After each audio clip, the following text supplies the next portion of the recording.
Россиянын бардык аймагында курьер болуп иштеген мекеништерге оптовый складтан электровелосипеддердин бардык түрү жана аларга аксессуарлар, телефон держатель, накидка, чехол, аккумуляторлор үчүн дождевик, перчатки жана башкалар, аккумуляторы, мотор, колодка, покрышка, камера Кытай менен түздөн түз иштешебиз, алып келебиз. Кого, Венбокс, Лиминг, Субарбокс, Майколон, Минжито электровелосипеддерди жана Куго электросамокаттардын бардык түрлөрүн ортомчусуз арзан баада бизден алыңыз. Биз Москвадан Россиянын бардык аймагына жеткирип беребиз. Биз менен байланышуу үчүн төмөндөгү WhatsApp жана Telegramга кайрылыңыз. Telegram ссылка описанияда. Кыргыз-өзбек тажик премьер-министрлери жолугуп чек ара маселесин талкуулайт. Министрлер кабинети Кыргызстандын, Өзбекстандын, Тажикстандын премьер-министрлери Адылбек Касмалиев, Абдулла Арипов, Кахир Расулзода 7 январда үч өлкөнүн мамлекеттик чек аралары кесилишкен жерде жолугушаарын билдирди. Өкмөттүн басма сөз кызматы кабарлагандай, жолугушууда тараптар буга чейин жетишилген чек ара маселелерине байланышкан макулдашуунун айланасында сүйлөшүүлөрдү жүргүзөт. 2024 жылы 4 декабрда Кыргыз-Тажик чек арасын делимитациялоо жана демаркациялоо маселеси боюнча өкмөттүк жумушчу топтор бардык тилкелер боюнча тактоо иштерин аяктаган. Жумушчу топторго Кыргыз-Тажик чек арасын делимитациялоо боюнча жыйынтыктоочу документтерди даярдоо тапшырмасы берилген.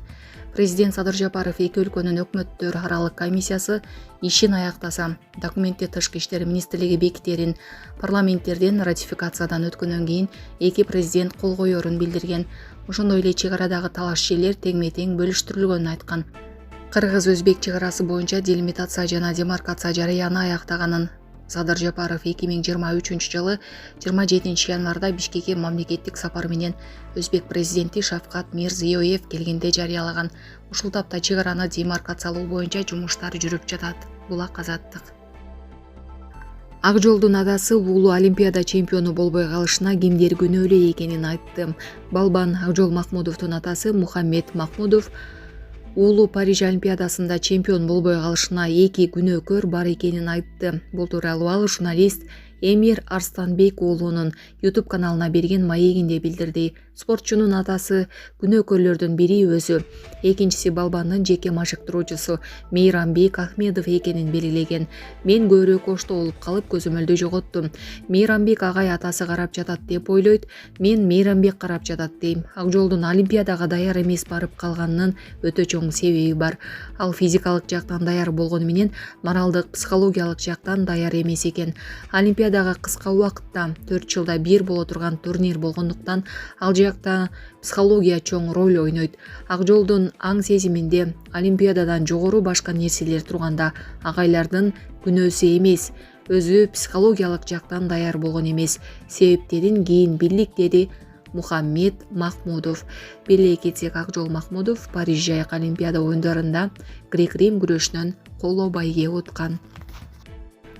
Садыр Жапаров православтарды Рождество майрамы менен куттуктады. Өлкө башчы Садыр Жапаров бүгүн 7 январда православ динин тутунган кыргызстандыктарды Иса пайгамбардын туулган күнү менен куттуктады. Мамлекет башчынын куттуктоосун президенттин маалымат кызматы жарыялады. Бул улуу майрам кайрымдуулуктун, боорукердиктин, жакыныбызга кам көрүүнүн жана коомдогу тынчтык, ынтымак үчүн ар бирибиз жооптуу экенибизди эскертет. Рождество дүйнө жүзү боюнча миллиондогон адамдарды боорукердик, биримдик жана адилеттүүлүк үчүн сыйынууда бириктирет. Кыргызстан өзүнүн көп кылымдык тарыхы, конфессиялар аралык ынтымак салты жана элдердин достугу менен сыймыктанат. Биздин өлкө достук маанайда жашаган түрдүү маданияттын жана диндердин өкүлдөрүнүн мекени. Бул биздин жалпы байлыгыбыз. Аны коргоп, апестеп келечек муундарга өткөрүп беришибиз керек деп айтылат анда. Ошондой эле Жапаров православдык коомчулуктун коомдун өнүгүшүнө кошкон маанилүү салымын белгиледи. Тибеттеги жер титирөөдөн каза болгондордун саны 95ке жетти. Бүгүн 7 январда Кытайдын түштүк батышындагы Тибет автономиялуу районунда болгон жер титирөөдөн каза болгондордун саны 95ке, ал эми жабыркагандардын саны 130га жеткенин CTV телеканалы кабарлады. Буга чейин жер силкинүүдөн 55 адам набыт болгону айтылган. Непал менен чек арага жакын Тибеттеги силкинүүнүн күчү 6,8 баллга жеткен. Трамп Канадага кайрадан АКШга кошулуу сунушун берди. АКШнын жаңы шайланган президенти Дональд Трамп Канадага кайрадан Кошмо Штаттарга кошулууну сунуштады. Ал мындай билдирүүсүн Канаданын премьер-министри Джастин Трюдо кызматтан кетүү ниетин билдиргенден кийин жасады. Трамп Трюдо кызматтан Америка мындан ары Канадага көрсөтүп келген каржылык колдоого чыдай албастыгын түшүнгөндөн кийин кеткенин белгилеген. Ошондой эле ал канадалыктардын көбү өлкөсү АКШнын 51 штаты болуп кошулуусун колдой турганын айткан. Эгер Канада Кошмо Штаттар менен бириксе, анда салыктар аз болмок. Ошондой эле Канадага жакын жерде тынымсыз жүргөн орусиялык жана кытайлык кемелер коркунуч туудурмак эмес. Биргелешип улуу эл болмокпуз деп жазган ал дүйшөмбү күнү 6-январда Трус социалдык баракчасында. Трамп муну менен Канаданын АКШга кошулуу идеясын биринчи жолу көтөрүп жаткан жок. Буга чейин ал өткөн жылдын декабрь айында айтып жаткан идеясын 2 жолу көтөргөн. Көнө албай жатам. Айсулуу Тыныбекова чачы жасалгасын өзгөрттү. Балбан Айсулуу Тыныбекова өзүнүн жаңы образын көрсөттү. Спортчу чачы жасалгасын өзгөрткөн видеосун бүгүн 7-январда социалдык тармактагы баракчасында бөлүштү. Мына жыйынтык ушундай болду. Бирок чынымды айтсам көнө албай жатам.